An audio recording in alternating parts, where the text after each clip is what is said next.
বিশালনগরের একটি আবাসিক হোটেল থেকে হানিফ দুজনকে গ্রেফতারের কথা জানিয়েছেন পুলিশ জানিয়েছে খাদিমকে এক যুবকের কাছ থেকে টাকা ছিনিয়ে নেওয়া অভিযোগে তাকে গ্রেফতার করা হয়। মামলায় এজাহার সূত্রে জানা গেছে বরিশাল সদর উপজেলার রায়াপাশা করাপুর এলাকার বাসিন্দা সিরাজুল ইসলামের সঙ্গে আব্দুর রহমান নামের এক ব্যক্তির জরুরি কাজের কথা বলে সিরাজুলকে গির্জা মহল্লায় ডাকেন রহমান।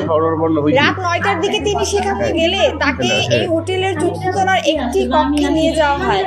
সেখানে আগে থেকেই লোক পেতেছিল চক্রের 10 জন সদস্য।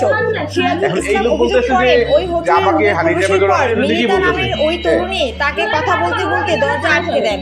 এরপরে চক্রের জন্য সদস্যরা তাকে জিম্মি করে। ওই তরুণীর সঙ্গে আপত্তিকর ভিডিও ধারণ করা হয়। সেই ভিডিও ইন্টারনেটে ছড়িয়ে দেওয়ার ভয় দেখিয়ে তার কাছ থেকে নগদ টাকা ছিনিয়ে নেওয়া হয় এবং আরো 13,000 টাকা দাবি করা হয়।